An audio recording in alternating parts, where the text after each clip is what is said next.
How's it going, guys? ThezRhino here, and welcome to the next Reading Your Comments. I haven't done one of these videos in a little while, but I felt like it was time for one for a pretty big reason. So basically, for my birthday, I got one of those, you can't see it right now because the camera's inside of it, but it's one of those halo ring things. So like, if I lean really close, which I'm going to go away from the mic, but if I lean really close, you can kind of see the reflection in my eyes. Which I really love these things, and they're really cool. I got it on my birthday, which was, 2 days ago, but I haven't been able to set it up because, well, I just really didn't have time. I wanted to kind of dedicate a day to it. So I got it set up, and I put it kind of in a weird position, and I'm going to work on fixing that for the next week or two.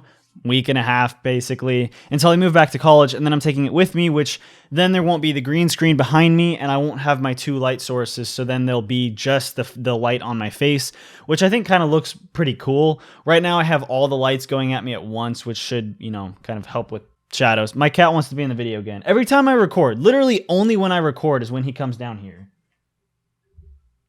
Oh, God. He weighs like 20-some pounds. Ow. He's biting me. Ow. Hey. Sorry. IO cameo. But yeah, so the positioning of this might look kind of weird. It is pretty far away.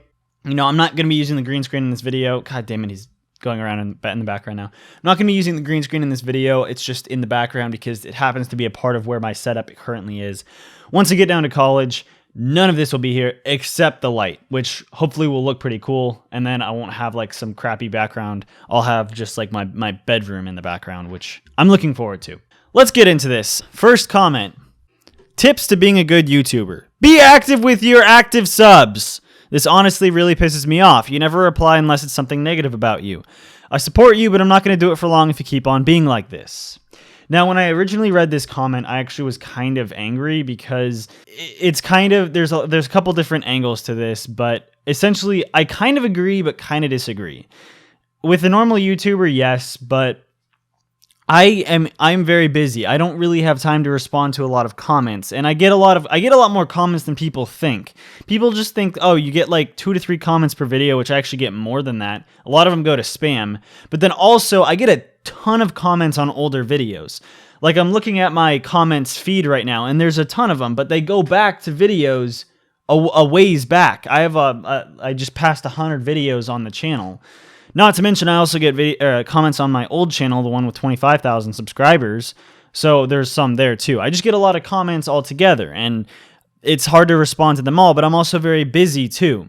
The ones, and then more importantly, on my phone, the YouTube app is like not working. So I don't get comments on my phone. I only get them from my email. And I can't respond from my email, so I just see the comments. I do see all comments. I just am not able to respond to them all because then when I go to my computer, I have something else that I'm doing, whether it's recording a video, editing a video, rendering a video, uploading a video, or interacting with someone to go through a business deal or something like that. I don't know. Just like I have a lot of other things I'm doing. So YouTube isn't my primary focus right now because of things like work and school, which it shouldn't be because I'm not a full-time YouTuber. If I were to do YouTube full-time, then I absolutely would be spending a lot more time responding to comments.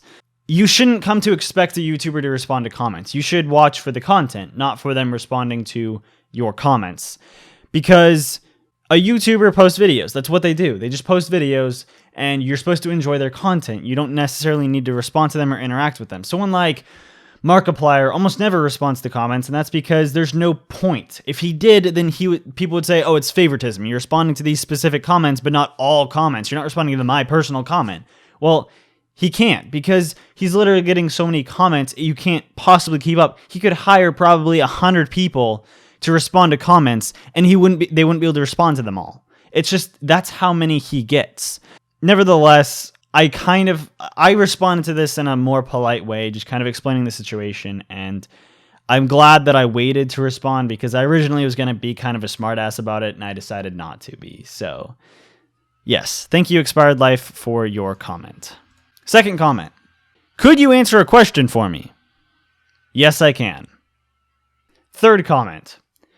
Honestly, not really. The rules YouTube is throwing in front of YouTubers is getting a bit out of hand. The motto, broadcast yourself, is turning into broadcast what we say you can. The freedom of being a content creator is being erased slowly, and it is kind of sad to watch. It's hurt my channel and making my content harder to put out, almost to the point that I've stopped uploading. Here's the problem. I agree with you, except for YouTube cannot be blamed for this. You are allowed to express yourself. I mean, to an extent, you can't post certain things within certain guidelines because then you'll get banned. But those kind of make sense because those are types of videos you don't want to see on YouTube. You know, videos of people actually being killed, videos of hardcore drugs being used, videos of sex, which is, you know, just go to porn sites for that. Stuff like that. That can't be posted on YouTube, which that's not what I'm referring to. What I'm referring to is what can and can't be monetized. But the problem is, Google has no control over this because it's the advertisers who have the say. There are some advertisers that are okay advertising on almost all content, which those are not necessarily good advertisers because there may be a reason why they don't want to advertise on those videos, but those are advertisers who do want their content or their advertisement being placed on all videos. And those ones should be able to make it so that demonetization doesn't happen, that your video is still available for monetization. It just isn't. Ads aren't being placed because there aren't certain advertisers wanting to advertise at that certain time. Sadly, there's nothing they can do about that though. It's the advertiser's choice, not Google. They can't force these advertisers to advertise on videos they don't want to. Otherwise, they're going to start leaving. They're going to pay less. If this were to be put into place, then I guarantee you CPM would drop across the board for all YouTubers, which would be bad for everyone. It would hurt YouTubers who post the most entertaining content that's the cleanest content ever.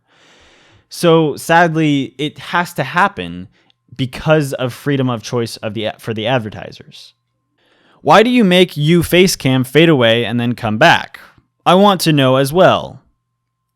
The reason why, and it might happen in this, actually no, I'd probably make a cut in this video, but the reason why is my camera, for some reason, only allows me to record segments of about 14 to 15 minutes at a time, and then I have to re-click record on the back of the camera. I fade it in and out so you don't see me going like this, back and forth, you know, having to, because it cuts off abruptly, but I try to do it beforehand, so around like 13 minutes, I'll reach behind, I'll end the recording and then restart it. And then I'll put a fade in or fade out and then fade in on those clips so that it kind of is a seamless transition. So it doesn't seem like I'm reaching behind the camera, ending the recording, and then restarting the recording. Happy birthday. I remember when I was 21, 2 months ago. I'm so old. You're only 2 months older than me. I don't think I'll ever get over my fears of goats and horses. At the same time, I don't think I'm missing out on anything. On that note, though, if you ever feel embarrassed about your fear, just know it's more justified than being scared of goats, those shifty bastards. Well, thank you for the birthday wishes. Yeah, 21, 2 months. Oh, are you saying you just turned 22 2 months ago? Or, I don't know. But, yeah, I guess a fear, I don't know. I'm just more embarrassed about it because most people, it's not as common of a fear as you'd think, especially for the reasons. Most people are afraid of flying because they're afraid they're going to crash, which that's not my fear. I have no fear that I'm going to crash at all, actually. So it's just kind of, I am kind of embarrassed about it. But yeah, I see how goats and horses might be a little bit more embarrassing than my flying. Whoops. Timestamp 3044. What was that reaction? I can't stop laughing. Seriously, dude. I'm watching it again and again and it never loses its fun.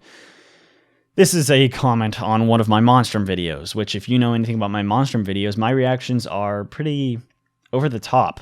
And it's not fake, actually. I legitimately, like, I'm scared of those games. And it, like, when I freak out, I don't get freaked out easily, but when it happens, it's just, like, over the top. You should see, I mean, I don't really do it with scary movies because you kind of expect it. You know, most scary movies nowadays are just so predictable. Yeah, I might get a little, you know, just a little jump, but it's nothing compared to what happens in these games when I have headphones on and suddenly there's this like scary ass monster right in front of me making these horrifying noises. So I do, yes, I have some pretty hilarious reactions, which I should make a reaction someone should make a reaction compilation, and I'd probably post that on my channel if it was good. Like that would be pretty funny. And last but not least, Looks like Google wants everyone to quit YouTube and get real jobs instead. And then the colon P face. This is so true. It seems like, I mean, like I said before, it's not really their choice, but yeah, they're wanting people to get real jobs and not try to focus on YouTube, it seems like, which isn't the case because the more money we make, the more money they make.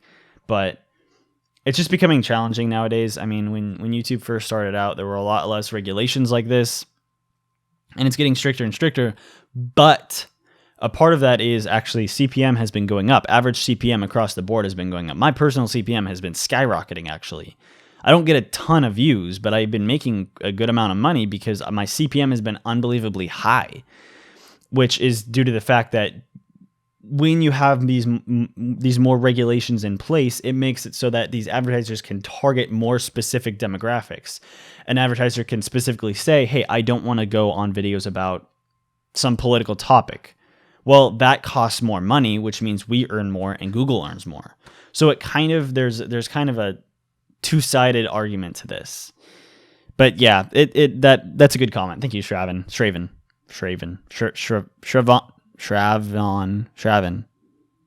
One of those. Thank you. And to everyone else, thank you so much for watching. If you want one of your comments to appear in one of my Reading Your Comments videos, be sure to comment it down below here or on any of my videos at any time, and I will try to save those up and comment on them, or respond to them in the next Reading Your Comments video, which I don't know how long that will be. But thank you guys so much for watching. Be sure to comment, rate, and subscribe, and as always, have a nice day.